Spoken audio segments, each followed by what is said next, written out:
Imagine being a Clemson player when the College Football Playoff Committee announced its first rankings of the season on Tuesday night. The Tigers are the defending national champions.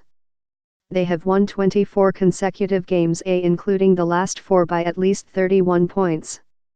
They received 7 first-place votes in the most recent Associated Press poll. And yet when the playoff rankings were revealed, they were in 5th place.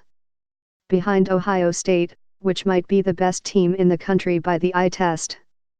Behind LSU, which might have 3 of the hardest earned wins of the season, at Texas, and at home against Auburn and Florida.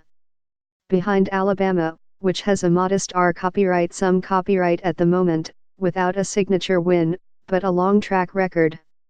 And behind even Penn State, which has beaten Michigan and Iowa and Buffalo.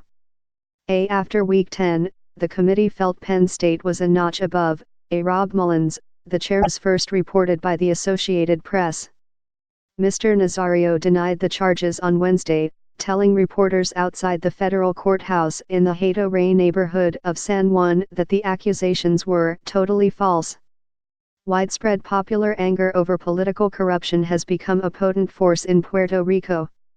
Immense protests over the summer, fueled in part by anger over the July arrests of 2 former senior officials, forced the resignation of Governor Ricardo A. Rossello, also a New Progressive.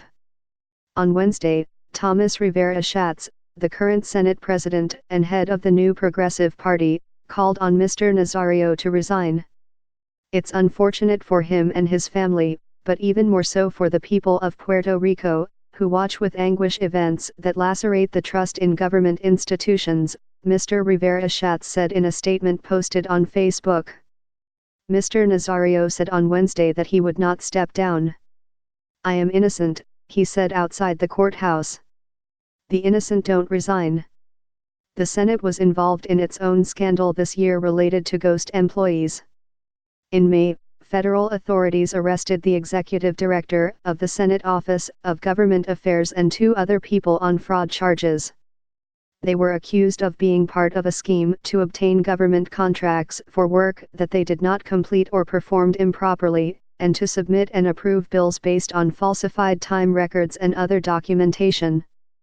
The others arrested on Wednesday were Edwin Torres Gutierrez, who was a special assistant to Mr. Nazario when he was mayor, Clarabel Rodriguez Cancihani, who was the town's human resources director, Humberto Pagan Sanchez, Kelvin Ortiz Vejera, Ramon Martes Negrin, Juan Rosario Núñez, and Eric Rondon Rodriguez. Video broadcast on a local television news station showed several of the men arriving at the federal courthouse in San Juan in handcuffs. The investigation began after a routine audit of the town's records by the Puerto Rico Comptroller's Office in August 2016 found employees who were showing up for work only sporadically or not at all. According to the authorities, Mr. Torres had instructed the 5 irregular employees to report to the town hall either once a week or once a month. When he learned that Yauco was under investigation, Mr. Torres told them to start appearing twice as often, the authorities said, adding that when the irregular employees did come in, it was to collect paychecks and attend meetings with Mr. Nazario and Mr. Torres about Mr. Nazario's campaign, not to do any municipal work.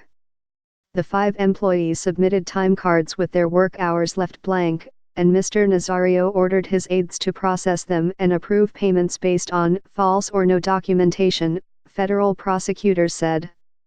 This prosecution serves as a warning to other public officials involved in these types of schemes that they will be punished, and as a promise to taxpayers that such violations of the public trust will not be tolerated. W. Stephen Muldrow, the United States Attorney for Puerto Rico, said in a statement. The Labor Department's Office of Inspector General was also involved in the investigation. Mr. Nazario was previously arrested in September 2018, when he was vice president of the New Progressive Party.